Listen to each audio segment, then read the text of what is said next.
teman-teman mahasiswa ini bisa apa namanya mengambil manfaat dari program-program MBKM internal ini yang sudah kami sediakan seperti itu. Nah, sebentar saya izin share ya.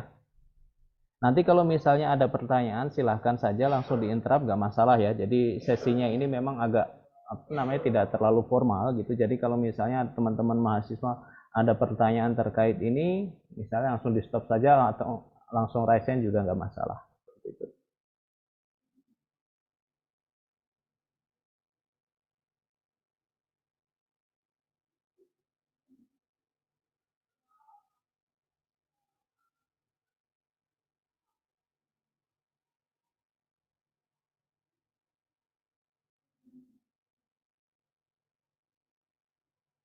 Nah, apakah sudah terlihat? Sudah ya. Nah, jadi seperti yang saya jelaskan di awal tadi, MBKM internal tujuannya ingin memfasilitasi teman-teman mahasiswa supaya tidak monoton ke belajar di kelas, di prodi, atau memang kalau memang sebelumnya sudah tahu program MBKM itu apakah sama dengan MSIB, atau MBKM itu apakah sama dengan kampus mengajar, atau MBKM itu apakah sama dengan program-program flagship dari Kemendikbud. Nah, mungkin muncul pertanyaan seperti itu gitu. Apakah MBKM hanya sebatas program-program tersebut? Nah, ini akan saya coba jelaskan lebih detail gitu ya, supaya tidak ada kesalahpahaman antara mahasiswa-mahasiswa gitu ya dengan penyelenggara MBKM itu sendiri gitu ya. Nah, sebenarnya kalau kita ngomong MBKM itu bentuknya ada 9 sebenarnya yang dilaksanakan gitu ya. Jadi memang, bentar, screen saya nutupin nggak kan ya? Ya, jadi sebenarnya kalau kita ngomong 9 bentuk kegiatan MBKM ini, ya ini sebenarnya jenis MBKM itu nggak cuma MSIB, nggak cuma magang, nggak cuma kerja praktek, nggak cuma riset, nggak cuma kampus mengajar, nggak cuma pertukaran pelajar. Nah, ini ada 9 bentuk MBKM yang harus diketahui. Ini kita sebut sebagai 9 bentuk BKP atau bentuk kegiatan pembelajaran.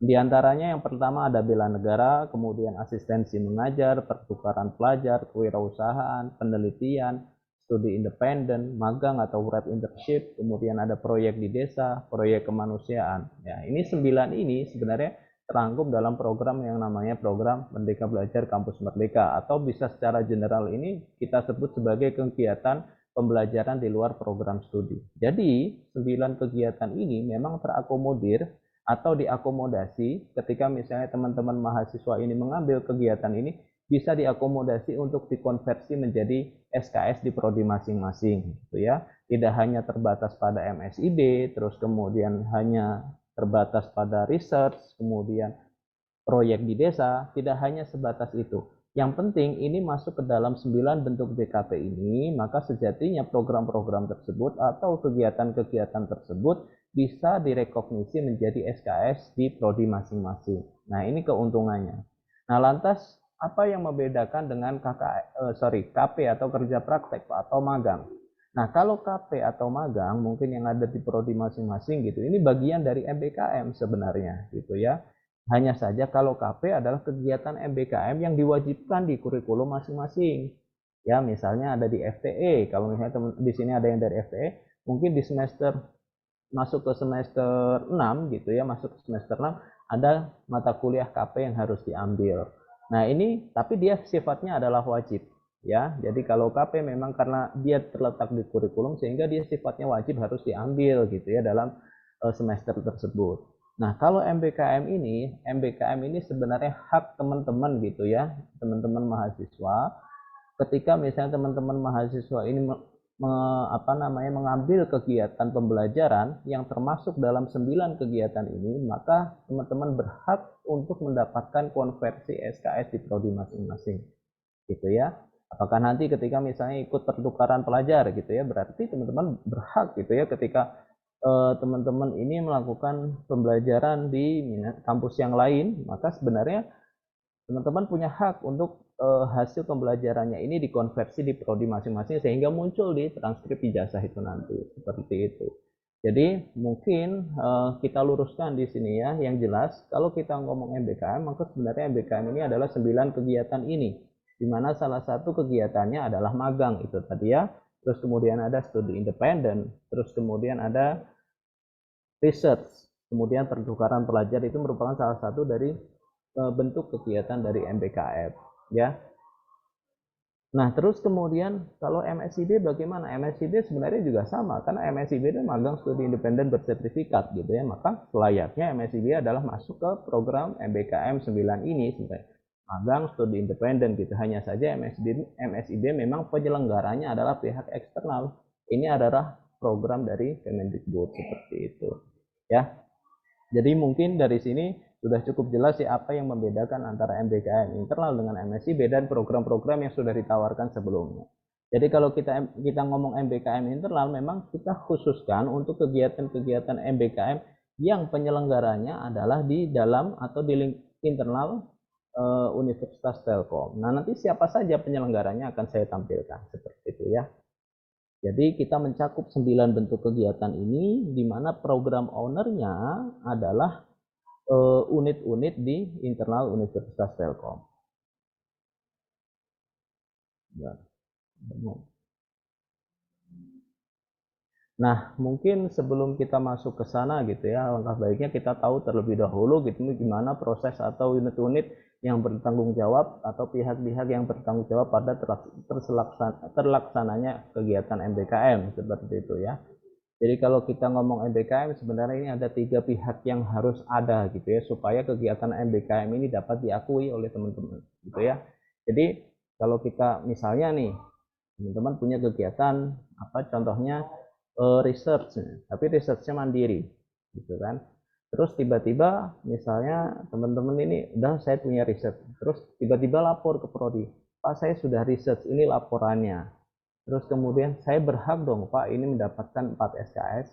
Nah, tidak seperti itu. Walaupun teman-teman ini berhak untuk mendapatkan konversi SKS, tapi tetap ada rules-nya gitu ya, tetap ada aturan yang harus dipatuhi. Bagaimana teman-teman bisa mendapatkan hak konversi SKS pada setiap kegiatan yang teman-teman lakukan. Nah, maka dari itu, maka perlu diketahui pihak-pihak yang terlibat dalam program MBKM ini ada 3. Yang pertama adalah ownernya, kemudian administratornya, dan implementernya. Dalam hal ini, kalau kita ngomong prodi, maka prodi adalah implementer atau yang mengimplementasikan konversi SKS yang teman-teman berhak untuk mendapatkannya untuk diimplementasikan pada SKS yang tertera di transkrip seperti itu. Maka kita sebut sebagai implementer. Kemudian owner ini siapa? Owner adalah pemilik program ya. Kalau misalnya teman-teman punya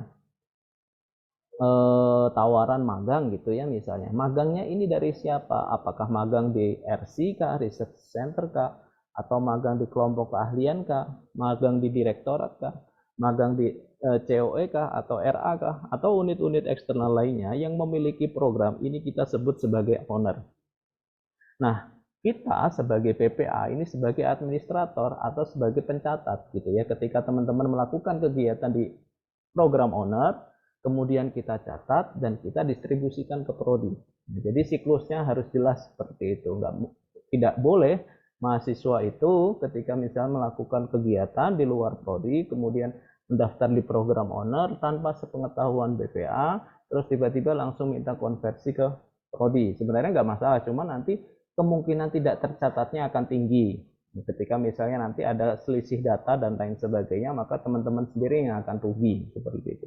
Jadi perlu diperhatikan dalam kegiatan MBKM ini ada 3 pihak yang harus terlibat gitu ya. Program owner itu sebagai mitra penyelenggara yang pemilik programnya, kemudian administrator adalah kami sebagai pencatat, kemudian implementer adalah yang mengimplementasikan konversi SKS ini di prodi masing-masing ya, seperti itu. Nah, bagaimana alur mahasiswa mengikuti MBKM? Sebenarnya ini dari tahun ke tahun tidak ada perubahan yang signifikan ya. Jadi yang pertama adalah sepatutnya ketika teman-teman ingin mengetahui atau ingin mengikuti kegiatan-kegiatan di luar prodi, maka korek lebih banyak terlebih dahulu informasi-informasi terkait program tersebut. Jangan sampai ketika teman-teman ini mendaftar di program tersebut ternyata salah persepsi. Ternyata dulu katanya seperti ini. Ternyata ketika saya masuk saya nggak dapat apa-apa. Nah, jangan sampai muncul ucapan-ucapan seperti itu. Jadi pastikan ketika teman-teman ingin mendaftar suatu program MBKM, pastikan teman-teman ini paham terlebih dahulu kegiatan apa yang akan teman-teman ikuti. Magang di Selo kah atau magang di Putih kah? Magang di Putih misalnya kira-kira nanti isinya apa? Nah, itu harus teman-teman pastikan. Oh, jadi ini. Itu tertuang di RPS masing-masing. Jadi harusnya teman-teman ketika ingin mengikuti MBKM itu, maka harus mempelajari terlebih dahulu minimal adalah RPS dari program tersebut. Jadi jangan sampai nanti ketika ikut, oh ternyata kok gini ya. Nah, tapi kalau misalnya sudah belajar RPS tapi di realitanya itu memang berbeda, itu bisa komplain ke program ownernya. Di RPS seperti ini Pak, tapi kok ternyata yang kita dapatkan cuma seperti ini. Nah, itu bisa dikomplain. Tapi kalau misalnya dari awal sudah tidak belajar atau tidak mempelajari RPS-nya, ya itu salah teman-teman seperti itu. Itu yang pertama, korek lebih banyak terlebih dahulu informasi-informasi dari program-program yang teman-teman ingin ikuti.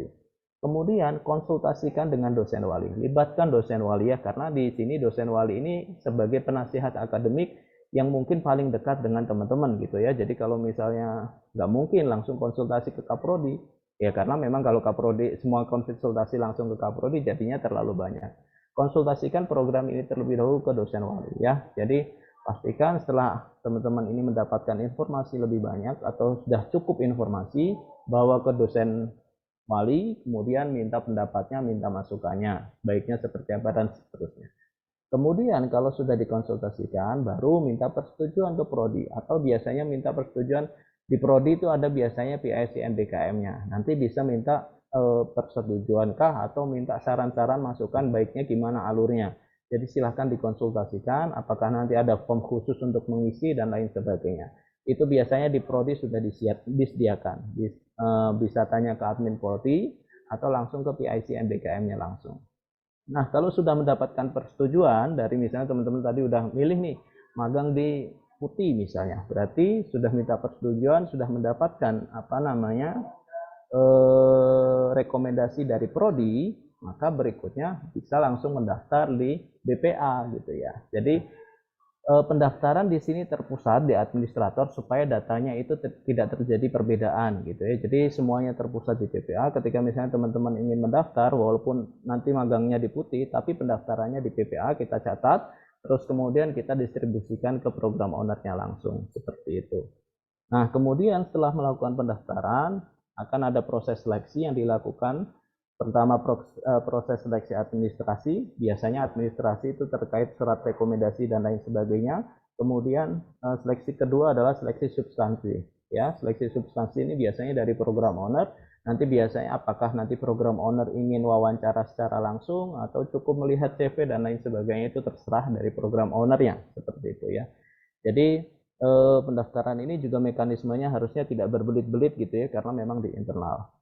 Terus kemudian setelah itu ada pengumuman, baru bisa pelaksanaan, terus kemudian mendapatkan sertifikat nilai dan mendapatkan konversi SKS di prodi masing-masing. Nah, muncul pertanyaan, Pak, ini apakah sebenarnya prosedur MBKM secara umum gitu ya? Kalau misalnya ditanya seperti itu, ya sebenarnya secara umum itu ya kurang lebih seperti ini. Tapi muncul pertanyaan lagi, tapi mungkin di program MSIB kemarin kok tidak seperti ini ya Pak ya? Ya memang untuk program MSIB atau mungkin program-program kampus merdeka yang lain, prosesnya sudah melalui digitalisasi gitu ya. Jadi tidak perlu meminta rekomendasi secara fisik, tanda tangan, cap, stempel dan lain sebagainya, hanya langsung mengisi form, kemudian dari prodi langsung diteruskan ke pimpinan universitas, kemudian langsung bisa memilih program ownernya atau lapangan-lapangan magangnya dan seterusnya seperti itu. Nah, hanya saja khusus di internal ini kita masih berproses menuju sana gitu ya. Jadi tetap nanti akan ada arah ke sana. Jadi mungkin kalau tidak semester ini ya mungkin semester depan prosesnya sudah berupa proses digitalisasi. Jadi teman-teman tidak perlu meminta surat rekomendasi fisik gitu ya, minta tanda tangan basah, stempel prodi dan lain sebagainya. Nanti cukup isikan form dari awal, kemudian prodi juga bisa melihat, kemudian dari BPA juga bisa langsung melihat secara utuh gitu ya alur proses yang kalian lakukan seperti itu, sehingga nanti tidak ada perbedaan data antara yang diajukan dari prodi, fakultas, atau dari yang diklaim oleh BPA seperti itu. Nah, terus kemudian, kalau kita sudah tahu alurnya seperti ini, berarti kita tinggal ngomong nih, timelinenya seperti apa. Nah, ini sebenarnya waktunya sudah mepet ya, dan sudah kita sampaikan juga di MBKM Fair kemarin. Kalau kita ngomong timeline, sebenarnya ini kita masuk pada masa registrasi mahasiswa ya. Masa registrasi mahasiswa ini dari 6 Desember, sorry ini ada typo ya, dari 6 Desember 2023 sampai 5 Januari 2024. Jadi kita kasih waktu 1 bulan. Jadi masih ada berapa hari lagi nih berarti?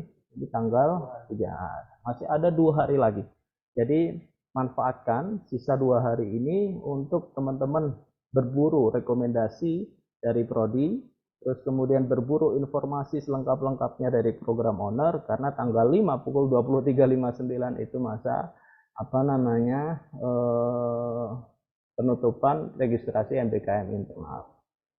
Kemudian dari tanggal 8 Januari sampai 12 Januari ini seleksi administrasi oleh BPA. Nah, ini mungkin saja ya, bisa saja bergeser, tapi itu belum pasti juga apakah nanti dari 6 Desember sampai 5 Januari atau 5 Januarinya ini masih bisa digeser.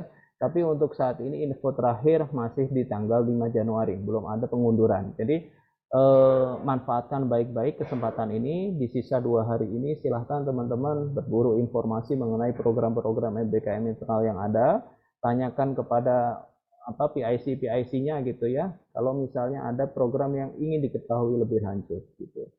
Nah, terus kemudian setelah 12 Januari, di 15 Januari ini sudah mulai seleksi substantif. Nanti teman-teman akan dihubungi oleh program owner, apakah nanti akan diinterview atau langsung dipanggil ke kantor. Nah, itu hak dari program ownernya untuk menghubungi teman-teman secara langsung. Kemudian tanggal 19 Januari sampai 22 Januari ini pengumuman lolos. Terus kemudian 22 Januari itu penetapan mahasiswa MBKM. Nah, kemudian kegiatan MBKM ini berlangsung ketika semester berjalan, artinya 19 Februari sampai 15 Juni 2024. Nah, mungkin di sini ada pertanyaan, Pak, antara 22 Januari sampai 19 Februari kenapa ada selisih 1 bulan?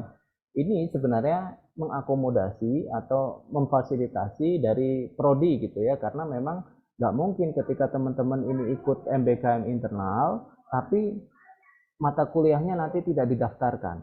Nah, untuk mewanti-wanti itu, makanya kita data terlebih dahulu mata kuliah yang ingin dikonversi dari setiap kegiatan-kegiatan MBKM, kemudian kita storekan di prodi, kemudian untuk dibuka kelasnya, atau bukan dibuka kelasnya, dibuka jadwalnya seperti itu ya. Jadi nanti ketika teman-teman registrasi sudah masuk mata kuliah MBKM tersebut gitu ya, seperti itu. Sehingga makanya di sini penetapan mahasiswa ini kita push di tanggal 22 Januari tanpa ada molor gitu ya. Ini untuk memfasilitasi dari pihak prodi kalau misalnya minta mata kuliah MBKM, dan ketika teman-teman ingin registrasi sudah ada pegangan mata kuliahnya apa saja yang akan dilaporkan di prodi, sehingga ditulis di semester tersebut. Teman-teman tidak perlu mengambil yang biasanya 20 SKS atau 24 SKS tercatat. Nah, di sini cukup misalnya mengambil hanya 10 SKS saja, sisanya adalah kelas MBKM seperti itu.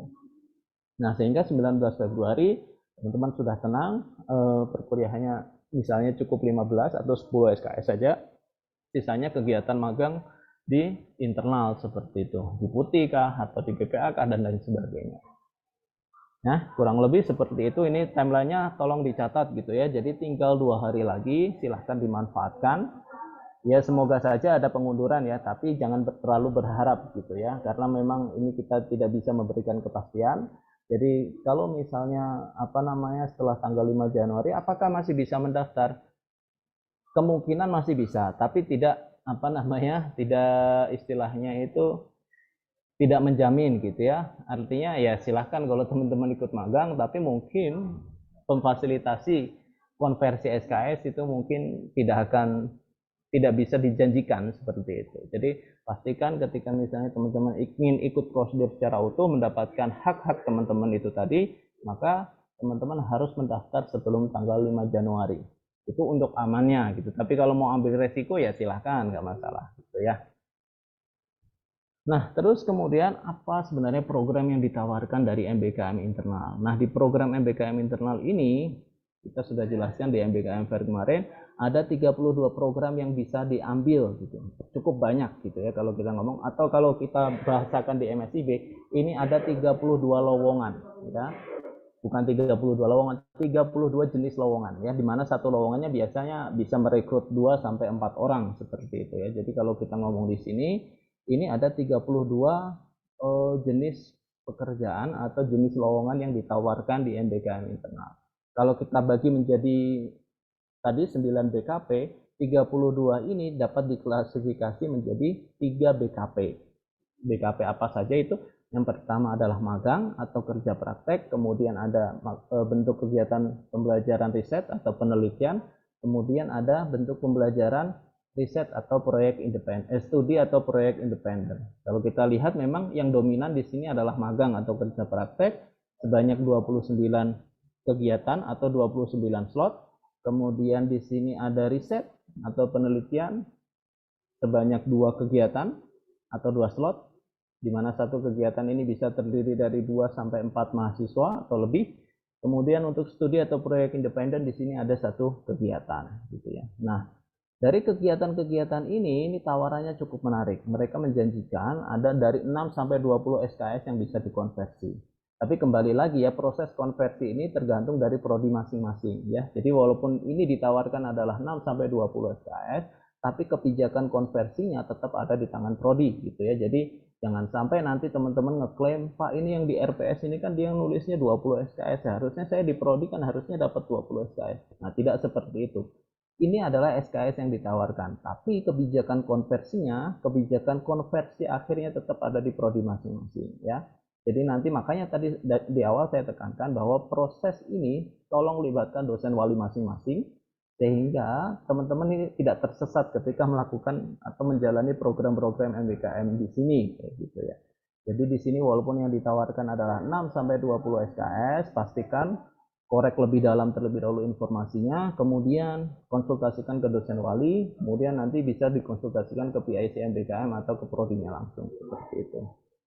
Nah, kalau muncul pertanyaan 32 program ini apa saja? Nah, ini 32 program ini seperti ini gitu ya. Ini teman-teman bisa catat itu ya, linknya bisa pantau di Tell You. Ini dashboard MBKM kami, sebenarnya bukan dashboard ya. Ini sebenarnya rekap MBKM internal di genap 2023-2024. Ini bisa di sini. Nah, nanti mungkin teman-teman admin, teman-teman yang ada di BPA bisa menuliskan di chat ya. Ini bisa dicek gitu ya. tellu.ac.id MBKM internal 24 genap gitu ya, bisa dicek di situ. Di sini ada list apa namanya list kegiatan yang bisa teman-teman ikuti atau kepoin gitu ya.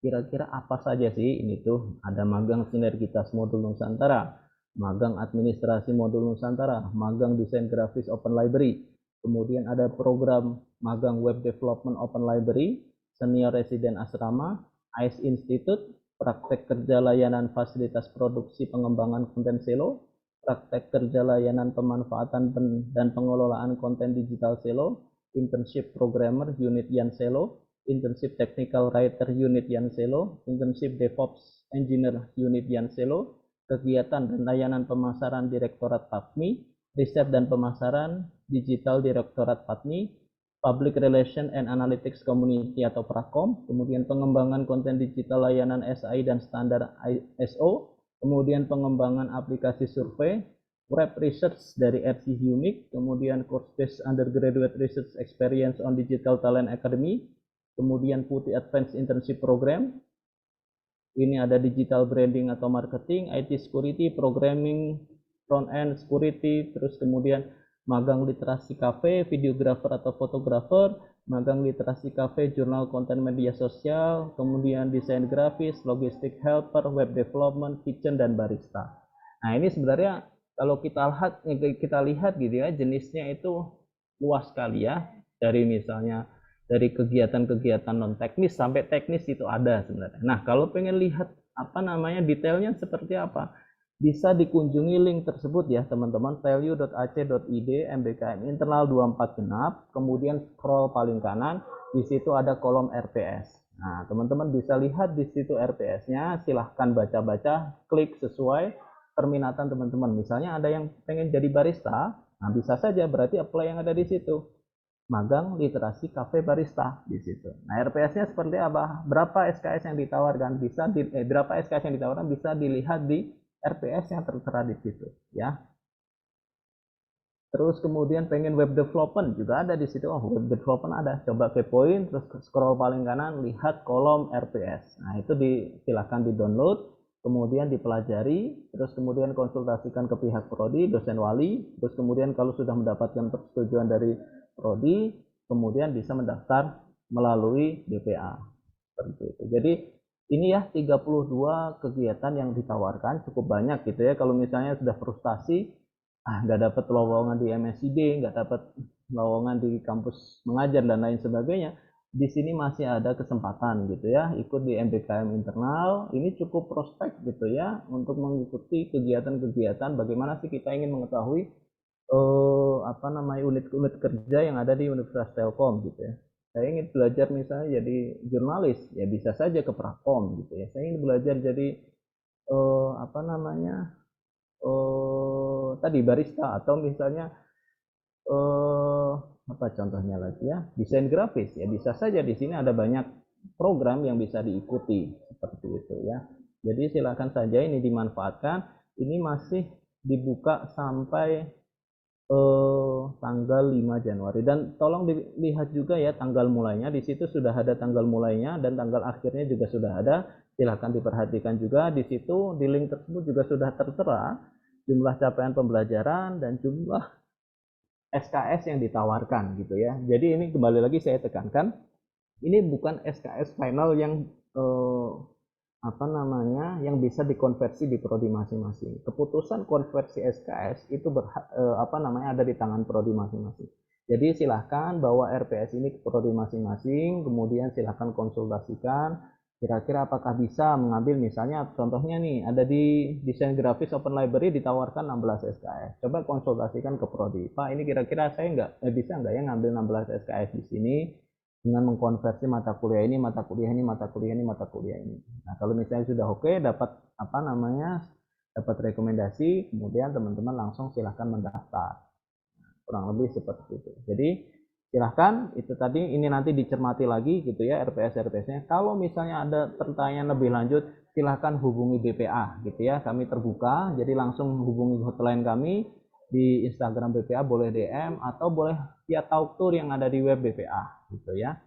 Nah, terus tadi mungkin ada pertanyaan lagi, gimana cara mendaftarnya? Ini di Instagram BPA juga sudah kita up berkali-kali gitu ya. Kalau ingin mendaftar MBKM internal ini, itu bisa melalui ini ya, value.ac.id /regis MBKM internal 2324 ya. Jadi silakan, kalau misalnya setelah ini sudah termotivasi gitu ya, kalian ingin segera mendaftar, maka langsung saja masuk ke link ini, silahkan lampirkan surat rekomendasi, kemudian submit. Nanti silahkan tunggu, nanti akan ada yang menghubungi dari pihak BPA maupun dari program ownernya. Kalau ada pertanyaan lebih lanjut, bisa kontak WhatsApp tersebut atau DM di Instagram tersebut atau via chat di Talk2 di web kami di bpa.telkomuniversity.ac.id gitu ya.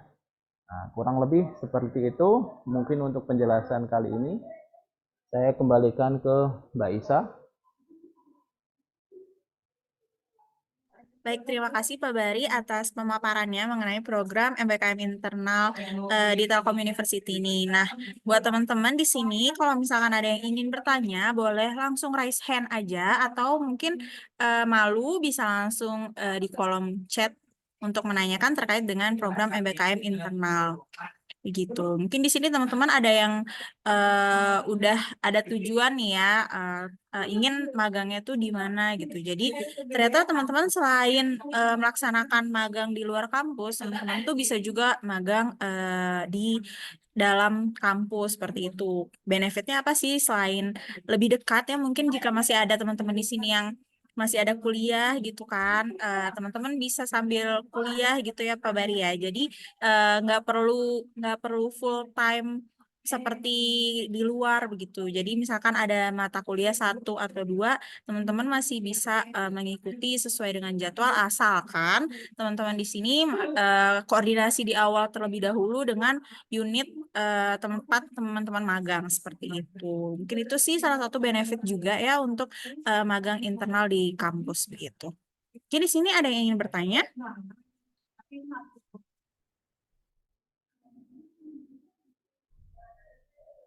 Oke, sudah mulai ada pertanyaan nih Pak Bari di grup di kolom chat. Izin bertanya, ini dari Mi. Izin bertanya, setelah konsul sama Waldos, lalu langsung aja registrasi MBKM di link, lalu persetujuan prodinya diketahui BPA melalui apa, Kak? Seperti itu. Oke, terima kasih ke siapa tadi, Mi ya? Mi. Mi. Oke, Mbak atau Mas ini ya, Mi ya? Ambigu ya. Oke lah, anggap saja ya udah gini. Jadi kalau misalnya sudah apa namanya konsultasi ke Waldos, kalau misalnya mau regis, biasanya memang kita mintakan surat rekomendasi dari prodi masing-masing gitu ya. Jadi memang harus melampirkan prodi surat rekomendasi prodi. Nah, surat rekomendasi prodi itu template-nya sudah kita berikan. Jadi nanti silahkan masuk, di situ ada template rekomendasi prodi yang bisa diunduh. Nah, nanti bisa dimintakan ke prodi masing-masing untuk dimintakan tanda tangannya seperti itu. Nah, memang biasanya ini butuh waktu ya. Jadi pastikan gitu ya teman-teman tidak mintanya itu mepet gitu ya. Misalnya besok penutupan di hari Jumat, teman-teman mintanya Jumat pagi, pasti ya kena marah gitu ya. Nggak mungkin nanti prodi langsung tiba-tiba ACC dan lain sebagainya. Kan memang butuh waktu untuk dipelajari terlebih dahulu kira-kira bagaimana baiknya seterusnya dan seterusnya. Seperti itu. Baik, begitu nih dari saudara, mungkin kita sebutnya Iya, saudara ya Pak, boleh. saudara Mi gitu ya. Kalau misalkan eh, ada yang masih belum mengerti, mungkin begitu bisa langsung tanya kembali ya di kolom chat. Baik, selanjutnya Pak ada dari Bintang, izin bertanya, di pengisian form ada untuk mata kuliah yang dikonversi. Nah, itu harus dipilih oleh prodi atau kita yang memilih lalu meminta persetujuan prodi. Nah, ya kembali lagi seperti yang saya bilang tadi ya. Jadi ketika misalnya teman-teman ingin memilih program ini, konsultasikan dulu ke dosen walinya. Ya, dosen walinya biasanya merekomendasikan beberapa mata kuliah yang biasanya sudah diarahkan oleh prodi. Jadi kalau misalnya ada mata kuliah ini biasanya prodi merekomendasikan sesuai capaian pembelajarannya.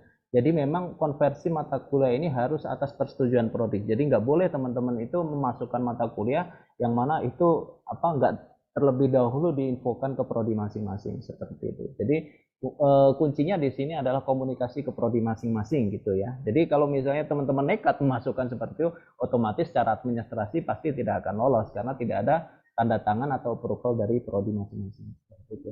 Baik, mungkin tambahan juga nih ya buat teman-teman yang masih bertanya terkait dengan konversi mata kuliah atau SKS. Jadi di sini teman-teman memang di awal teman-teman koordinasikan dengan dosen wali atau mungkin PIC Prodi gitu ya terkait dengan MBKM. Jadi seluruh konversi itu memang ada kebijakannya di Prodi dan Kaprodi. Kenapa? Karena mata kuliah yang akan keluar di semester depan itu yang lebih tahu dan lebih paham juga teman-teman ikut program apa dan dikonversi ke mata kuliah apa itu dari prodi. Jadi teman-teman di sini stepnya kalian ke dosen wali dan ke prodi terlebih dahulu untuk meminta kira-kira apa nih yang akan dikonversikan. Nanti teman-teman juga memberikan informasi kepada prodi, Bapak Ibu saya ingin melaksanakan MBKM internal di unit mana atau di direktorat mana gitu. Jadi nanti konversinya pun sesuai dengan tempat teman-teman melaksanakan magang gitu. Gitu mungkin ya Pak Bari ya. Oke, selanjutnya. Oh Pak, ini lanjutan dari Mi tadi Pak. Lalu surat rekomendasinya dimasukin ke link atau langsung ke BPA Kak? Nah, surat rekomendasinya di situ ada form uploadnya ya, jadi silahkan diupload saja. Jadi kalau misalnya teman-teman ngikutin di situ, nanti ada tempat upload surat rekomendasi. Di situ di surat rekomendasi itu juga ada tertera list mata kuliah yang direkomendasikan dari prodi masing-masing seperti itu. Oke, jadi mungkin teman-teman sudah cukup jelas ya terkait dengan pendaftaran. Nanti teman-teman bisa langsung registrasi di link yang sudah disediakan oleh BPA. Nanti teman-teman bisa upload juga surat rekomendasi prodi dan lalu diupload kembali di link pendaftaran begitu. Oke, kita next ke pertanyaan selanjutnya. Ada dari Huzaifah, izin bertanya, apakah dari setiap penyelenggara ada syarat seperti skill khusus? Contoh front end harus memiliki skill apa begitu, Kak?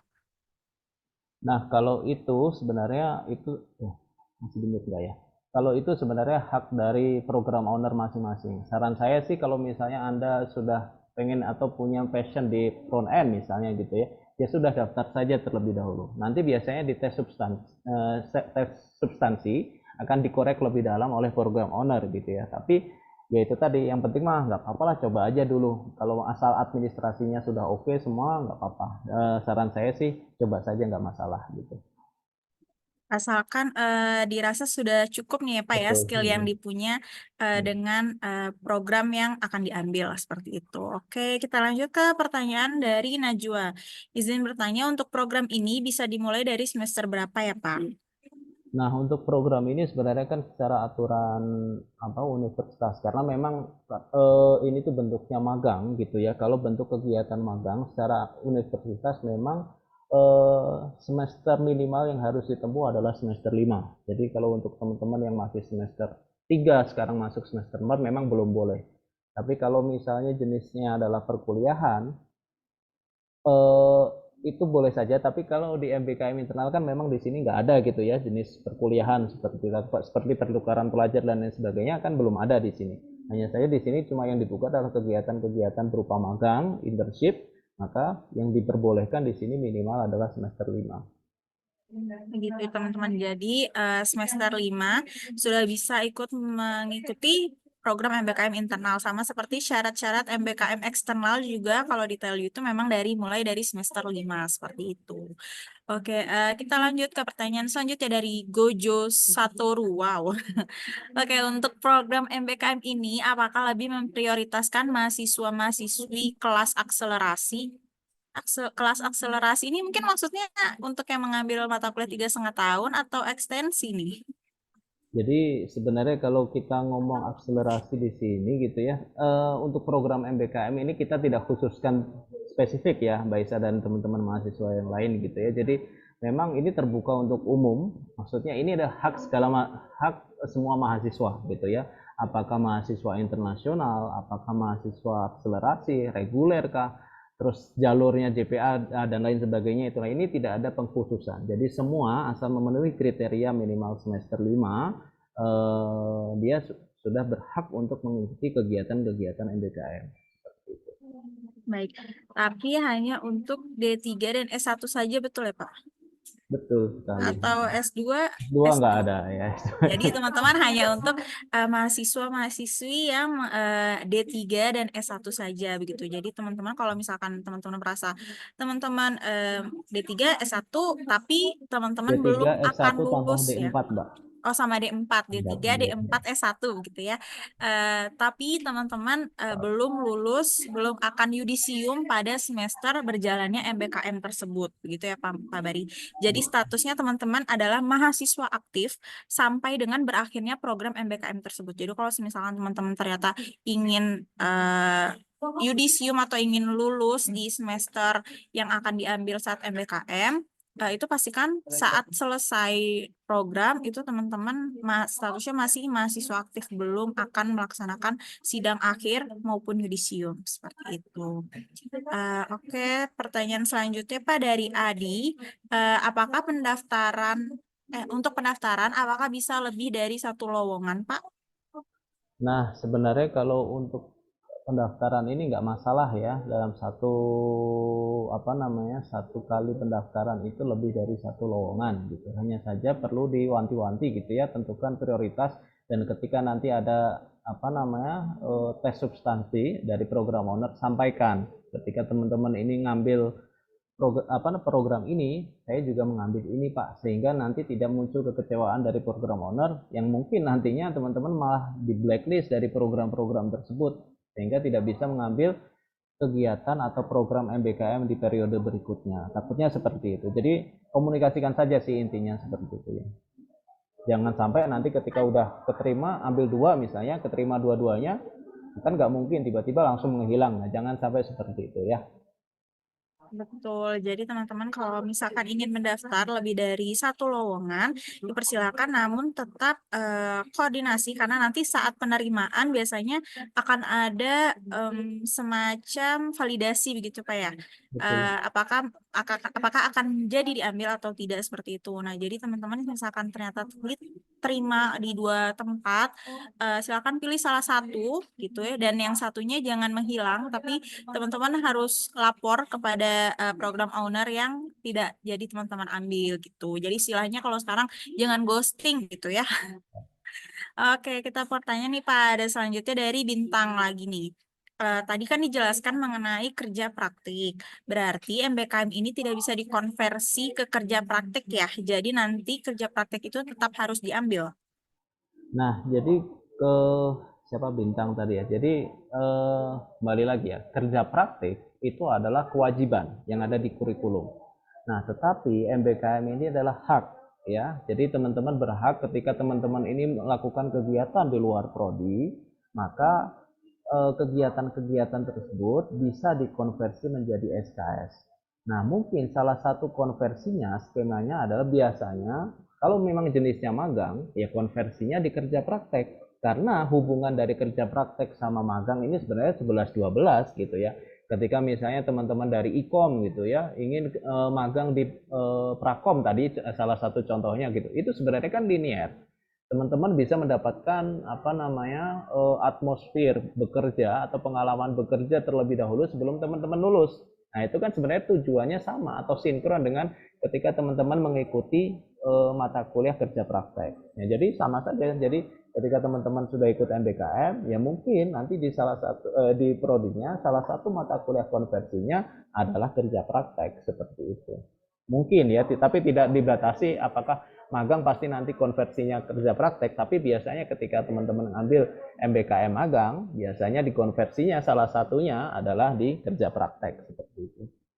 Baik, terima kasih Pak Bari atas penjelasannya. Mungkin di sini teman-teman jika ada yang ingin bertanya bisa kembali chat di kolom chat atau mungkin ada yang ingin raise hand begitu ya. Oh ya Pak, ini ada pertanyaan lagi nih Pak di direct message. Mungkin Pak Bari, apakah boleh menginformasikan kembali tahapan pengisian link untuk pendaftaran MBKM internal karena masih ada teman-teman yang nanya untuk surat rekomendasinya ada di link yang mana seperti itu. Oke, sebentar ya, kita coba buka bareng-bareng. Atau bisa dibantu diupload ya.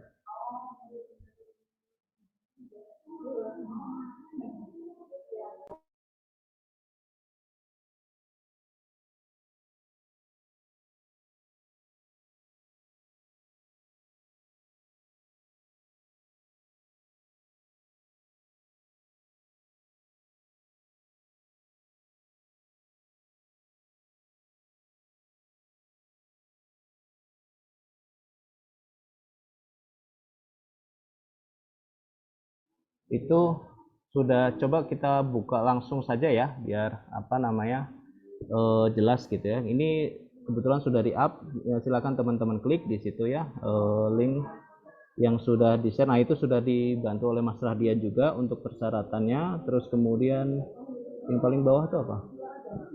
Surat rekomendasi ya, yang paling bawah itu template surat rekomendasinya ya. Itu sebenarnya sudah ada di formnya. Jadi kalau teman-teman ngeklik yang atas, yang apa, telu.ac.id registrasi MBKM internal 2324, nah ikutin saja, nanti bakalan ada persyaratan apa namanya MBKM internalnya, terus kemudian ada surat rekomendasinya ya. Atau mau langsung diklik saja nggak masalah, itu surat rekomendasi langsung bisa di-download. Nanti coba langsung diomongkan dosen wali dan ke pihak prodi langsung gitu untuk segera dimintakan persetujuan atau rekomendasi. Atau di-share saja Mbak Isa ya, gimana? Ini sudah ya Pak ya, ada di link dan juga teman-teman Nah, misalkan nih bingung, teman-teman jangan khawatir karena itu ada di websitenya BPA, bpa.telkomuniversity.ac.id. Teman-teman di situ bisa langsung cek aja, di situ sudah ada link pendaftaran, link persyaratan, kemudian ada link surat rekomendasi yang bisa teman-teman nanti unduh, dan juga ada di Instagram BPA @bpa.telkom-university. Nah, semua informasinya mengenai informasi apa aja sih program MBKM internal yang dibuka di Telkom University, direktorat mana saja, unit mana saja yang buka, itu juga ada di web BPA dan juga di Instagram BPA. Jadi buat teman-teman, misalkan ingin tahu lebih lanjut, teman-teman bisa nih setelah ini langsung follow IG-nya BPA, langsung cek juga postingan-postingannya, dan juga bisa langsung scroll-scroll aja di websitenya bpa.telkomuniversity.ac.id gitu. Oke, Pak, ini ada pertanyaan lagi nih, Pak. Jika telah untuk kegiatan MBKM ini, untuk kegiatan skema MBKM ini, apakah bisa dilakukan secara remote, Pak? Nah, kalau secara remote ya, sebenarnya memang nggak semuanya gitu ya. Contohnya misalnya bisa secara remote kalau kita amati tadi program-program seperti ICE Institute. Mungkin saya share ya. Saya share. Ini nanti bisa dilihat juga ya teman-teman di RPS-nya masing-masing. Mana tadi?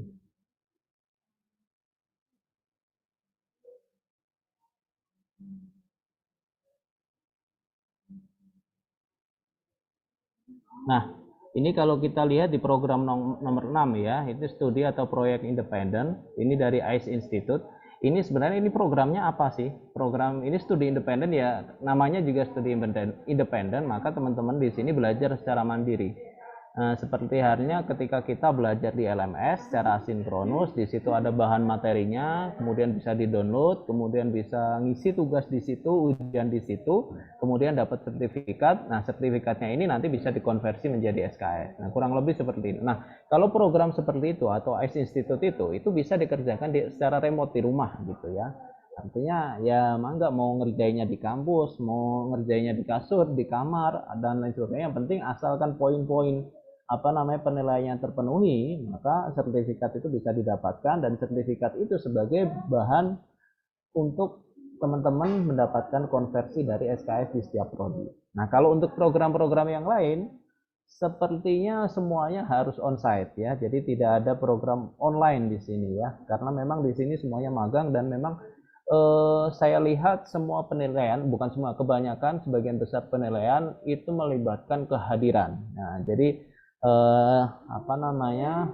ketika teman-teman sudah komit ingin mengikuti program ini, maka dapat diusahakan gitu ya, jangan sampai sering bolos, kemudian nggak ikut, nggak muncul, tiba-tiba kata Kak Isa tadi ghosting dan lain sebagainya. Jangan sampai seperti itu ya. Jadi supaya tidak muncul hal-hal yang tidak diinginkan ke depannya.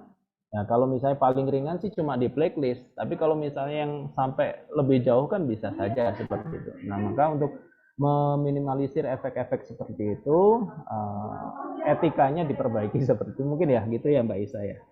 Betul, Bapak. Baik, terima kasih Pak Bari atas jawabannya. Di sini mungkin Alfian apa sudah jelas? Atau mungkin di sini ada teman-teman lagi yang ingin bertanya terkait dengan program-program MBKM internal yang dibuka di TELU mungkin? Ada yang masih belum jelas atau misalkan ada yang masih bingung begitu?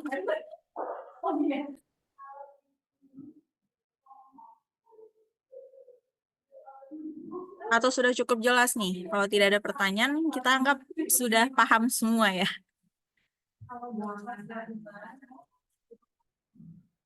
Adakah? Karena kemarin banyak banget nih yang datang ke BPA langsung untuk menanyakan terkait dengan kegiatan MBKM internal ini. Nah, jadi untuk teman-teman juga bisa nih setelah ini ya, teman-teman langsung menyiapkan berkas-berkas apa aja sih yang dibutuhkan untuk pendaftaran MBKM internal. Jadi teman-teman udah bisa mulai searching-searching unit atau direktorat yang akan dituju. Kemudian teman-teman sudah bisa langsung koordinasi dengan dosen wali dan juga prodi terkait dengan nanti mata kuliah apa yang akan dikonversi untuk nanti pendaftaran MBKM internal di Telkom University seperti itu. Apa masih ada pertanyaan? Atau mungkin dari Pak Bari, apakah ada tambahan, Pak? Oke, mungkin sedikit saja ya Mbak Isa ya. Jadi seperti yang saya sampaikan tadi, ini waktunya tinggal 2 hari. Ya syukur-syukur nanti kalau misalnya ada penambahan ya, tapi kita wanti-wanti dulu lah ya, 2 hari ini dimanfaatkan sebaik mungkin. Di sisa waktu yang ada ini dimaksimalkan. Silahkan komunikasikan di prodi. Kalau misalnya ada pertanyaan ke program-program yang ingin dituju, silahkan komunikasikan ke kami, ke BPA, atau langsung komunikasikan ke PIC dari program ownernya. Di situ di web kami, di Instagram kami juga sudah ditulis jelas ya di situ ya, mau kontaknya ke siapa, di situ juga sudah ada. Nah, mungkin itu saja gitu ya. Sebelum menyesal gitu ya, udah 5 Januari ternyata apa namanya MSIB nggak dapat, ini nggak dapat, tetap kuliah dan sebagainya. Jadi jangan sampai muncul perasaan menyesal seperti itu ya. Ya, itu aja Mbak Isa. Baik, oke Pak. Mungkin satu pertanyaan terakhir nih Pak. Ada pertanyaan di akhir. Kalau di link registrasi, sepertinya hanya bisa apply untuk satu lowongan ya. Apakah kalau mau apply beberapa, mengisi link kembali Pak? Ya, bisa nanti langsung ngisi kembali lagi aja. Jadi nggak masalah mau ngisinya beberapa kali untuk lowongan berikutnya. Tapi ya nanti di akhirnya tetap yang keterima cuma satu lowongan gitu ya. Oke, Nah, nanti baik. terus dilihat juga di situ ya, nanti statusnya bakal ada muncul nanti ya, kita infokan juga status pendaftarannya seperti itu. Oke, baik. Terima kasih Pak Bari atas pemaparan dan juga jawaban-jawaban dari pertanyaan rekan-rekan mahasiswa di sini. Nah, mungkin karena memang sudah tidak ada pertanyaan lagi dan juga waktu sudah menunjukkan pukul 2.40, mungkin kita akan akhiri sesi sosialisasi MBKM Internal Telkom University ini. Dan kami ingatkan kembali kepada teman-teman yang ingin mendaftar program MBKM Internal ini, bisa langsung cek Instagram BPA @bpa.telkomuniversity. Jadi yang @bpa.telkomuniversity ya.